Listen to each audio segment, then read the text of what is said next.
Hey, what's good, everybody? I'd like to welcome you all back to the Boombox Guru channel. I'm your host, LB. So today's video, I got another CD update for you all. This would be CD update number 20. This particular video, we're going to be focusing on thrash metal legends Overkill. Overkill is one of the longest active thrash metal bands that's out there. They formed back in 1980 in New Jersey, and along with Exodus, who formed in the Bay Area back in 79. They've been going on for 40 plus years now, and they're still touring, still putting out great material. They were one of the leading bands, one of the most popular bands of the 80s thrash metal movement. Put out a lot of classic records during that era, even put out a few classics in the 90s. I think they had a bit of a dip in the 2000s, but in the 2010s, they had a career resurgence. They put out several critically acclaimed albums, and even in the 2020s, now where we are, they're still putting out a lot of great work. Vocalist, frontman, Bobby Blitz Ellsworth, and bassist Verni. Those are the two longest lasting remaining members in the band. 40 plus years. Of course, the band has had countless lineup changes, but those two have been the mainstays in the band. They're the ones that's been keeping that band together. They're the glue that's been keeping it together, man. But great band. Had the privilege of seeing them live back in I think it was like 2019 or so when I saw them. Yeah, me and some friends went to go see them at a show. This was like right before COVID actually like really took off. It was like at the early stages where everybody was starting to get a little bit worried. But that was like one of the last shows that we all went to before the lockdowns started coming into place. So wasn't a bad way. Wasn't a bad last show. It was a great last show to end before that 2-year lockdown or whatever, where bands weren't touring and nobody could go to shows. But very awesome band. I have quite a bit of their stuff on CD. I'm working on trying to build up more of my Overkill CD collection. So I recently purchased 3 of their albums from the 90s. Actually, all 3 of these records come from the 90s. So let's go ahead and get into this video, and we're going to talk about the first album on this video, and that is I Hear Black, released in 1993. Show you guys the CD cover art too and everything, band picture. Yeah, I Hear Black was a little bit controversial when it came out because this album was the follow-up to Horoscope that came out in 1991. Now, Horoscope is one of Overkill's best albums. A lot of people cite it as their favorite Overkill record, and I understand. I can't argue with it. That is such a phenomenal thrash metal record. But by 1993, we all know that the music landscape had changed. It was all about Seattle grunge at that point. Glam metal was in a sharp decline, and thrash metal, a lot of the 80s thrash metal bands, they were no longer the flavor of the day either. Metallica had dropped the Black Album in 91, which was a massive success. So a lot of those 80s thrash metal bands, their record labels were actually kind of pressuring them to go the Metallica route. Some of them folded and went that way, the more commercial route like Metallica and Megadeth. Some decided to take a more groove metal route, which Pantera was having a lot of success with at this point. And then there were some that decided to go even heavier, like Testament. Testament almost became a death metal band around this point. So Overkill found themselves in that boat. They were in this weird space where they were trying to figure out, well, which direction should we go?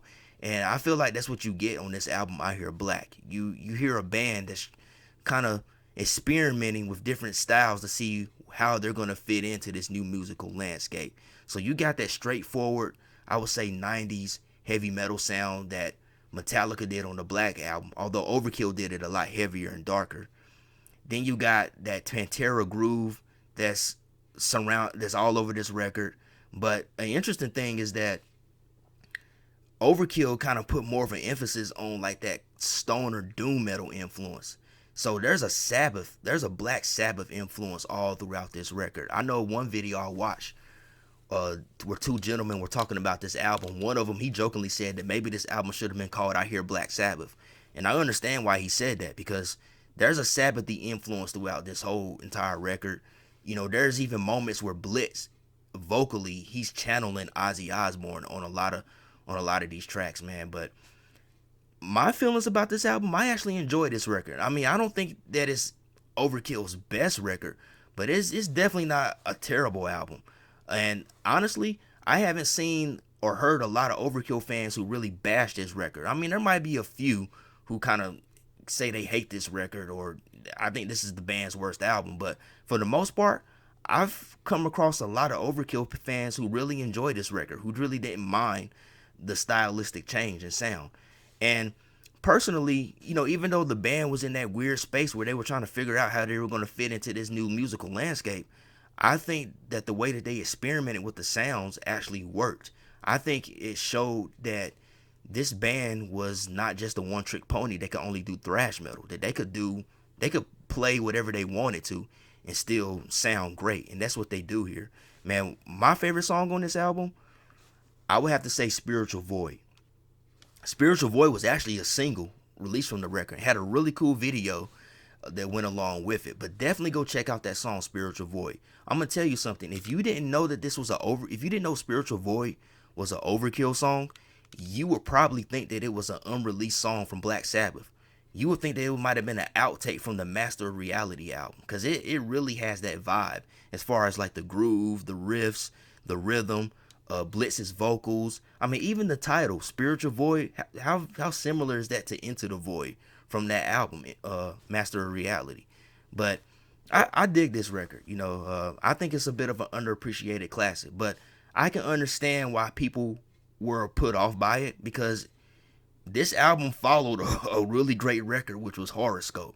So, you know, if you compare the two, I would say I Hear Black falls in comparison to Horoscope, but it's still a great record, still a great sound. And, you know, I appreciate the band for taking that chance and experimenting with their sound and showing people just how great of a heavy metal band that they were, not just a thrash metal band.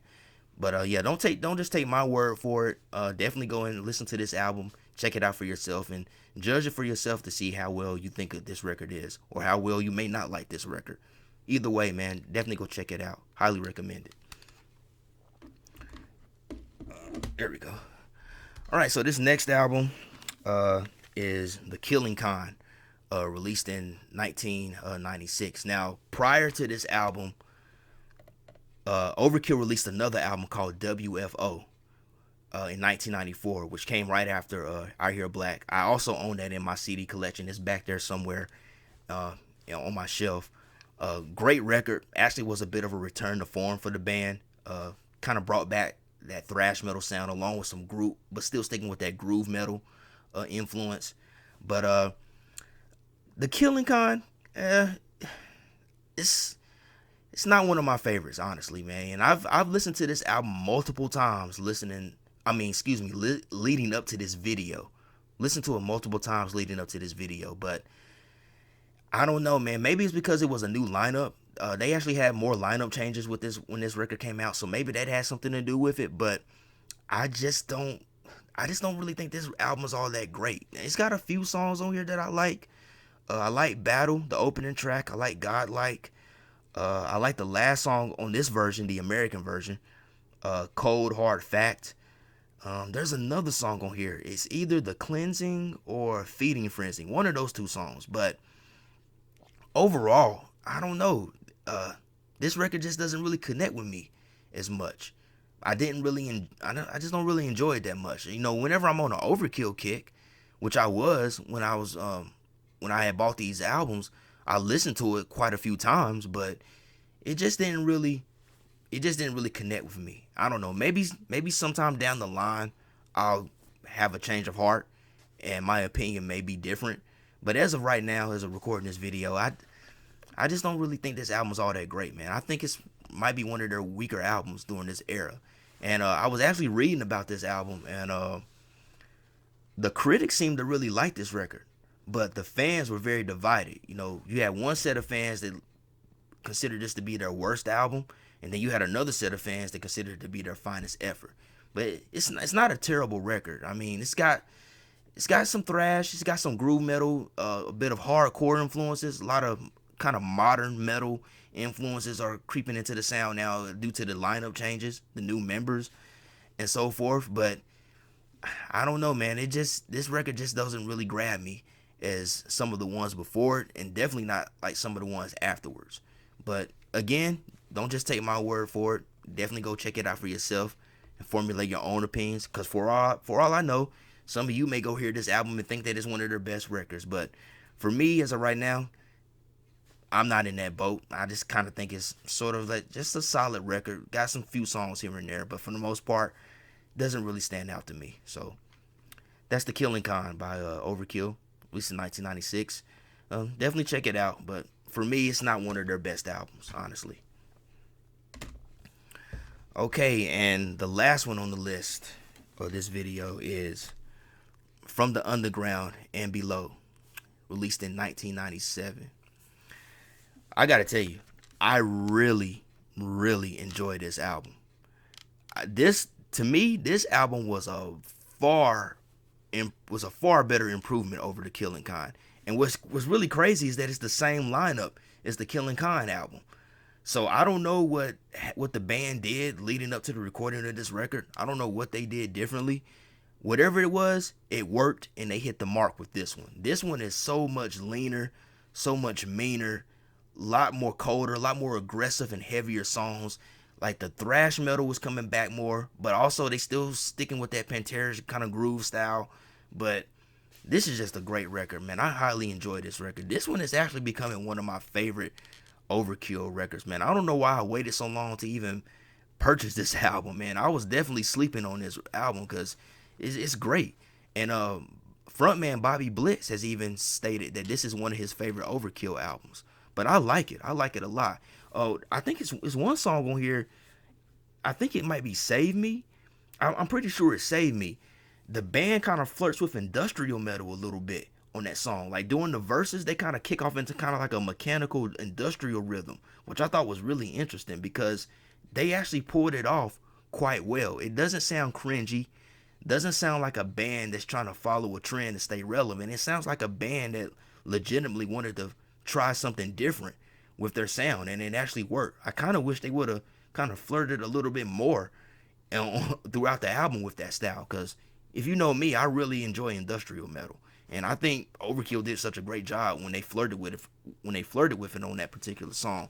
But a lot of great songs on this album, man. You know, the opening track, It Lives, Save Me, FUCT, I'm Alright, The Rip and Tear, Little Bit of Murder, man.